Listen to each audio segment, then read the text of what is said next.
¿Son importantes las calorías que ingerimos?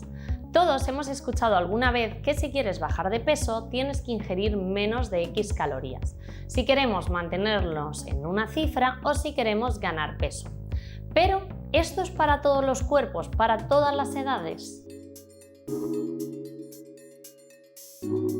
Todo el mundo tenemos que consumir calorías. Esto es vital porque si no, una persona al final moriría a los pocos días de no comer. El organismo convierte esas calorías en energía y las calorías permiten que nuestro cuerpo desarrolle funciones elementales como digerir los alimentos, mantener la temperatura corporal, entre otros. Por ello, tiene muchísima importancia que haya un equilibrio de calorías, es decir, que las que gastamos con las que ingerimos. No es necesario estar contándolas, pero sí puede ayudarte a tener un mejor hábito alimenticio. Y algo que quiero destacar es que cada persona tiene una necesidad calórica distinta, la cual va a depender de su edad, de su raza, de sus antecedentes familiares, de su complexión, de su capacidad metabólica, de su actividad física. Por eso no tenemos que compararnos lo que comemos con cualquier otra persona. Un alimento puede ser muy saludable y muy calórico a la vez, o suceder lo contrario. Por ejemplo, el aceite de oliva es muy calórico, pero es muy sano porque nos aporta energía, nos sacia, nos da grasas buenas. En cambio, los productos que vienen etiquetados como light normalmente no tienen calorías, pero sus ingredientes suelen ser de mala calidad, suelen ser ingredientes que no se recomiendan, alimentos procesados, calorías vacías, como se dice.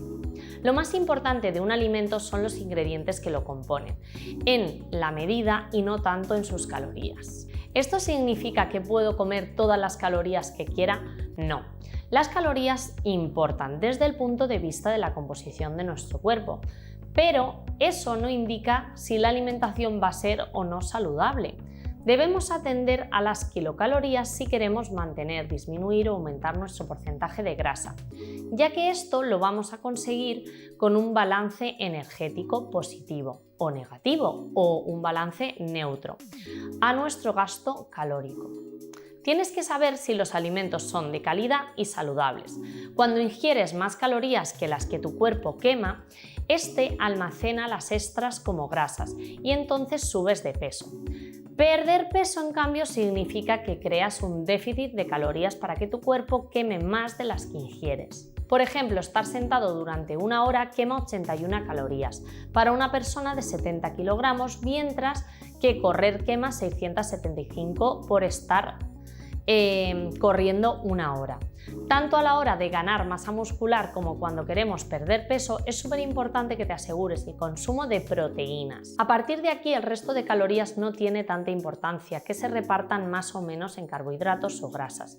Lo primordial sería que alcances ese déficit o ese superávit calórico. La Organización Mundial de la Salud establece un cálculo genérico entre 1.600 y 2.000 calorías al día para las mujeres y para los hombres 2.000-2.500, pero para saber exactamente qué cantidad tienes que tener en cuenta, pues qué deporte haces y qué metabolismo basal tienes. Por eso siempre os recomiendo que acudáis a vuestra nutricionista para que os lo calcule.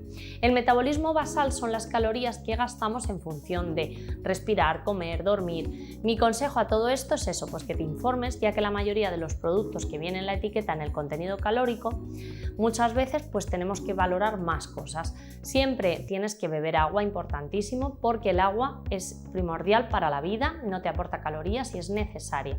Importante hacer 5 comidas, intenta realizar 5 comidas al día, desayuno, media mañana, comida, merienda y cena. Estar mucho tiempo sin comer, que ahora está mucho de moda con el ayuno intermitente y todo eso, bajo mi punto de vista hay que tener cuidado porque mucha gente no lo puede hacer y nos puede hacer el efecto rebote, nos puede hacer que al final nuestro cuerpo coma como menos cantidad y luego tenga más necesidad de comer y al final tengamos ese efecto rebote y no consigamos equilibrar, aparte que no consigamos equilibrar nuestra glucemia en sangre. Importante, la actividad física. Yo recomiendo que siempre hagas 30 minutitos de ejercicio físico al día, que sea correr, montar en bicicleta o incluso una tabla de ejercicios en casa, algo que sea fácil, yoga, pilates, lo que sea, pero hacer ejercicio a diario. Ante todo, siempre se debe de preguntar a un nutricionista, un experto en nutrición, y no comer sin seguir unos hábitos saludables.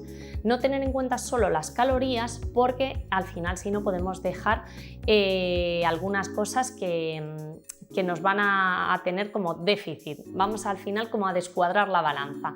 Por eso es importante, si tenéis cualquier duda me lo dejéis en comentarios, os invito a que me sigáis en Instagram y en TikTok y que me preguntéis lo que queráis, y si te ha gustado el vídeo, manita hacia arriba. ¡Chao!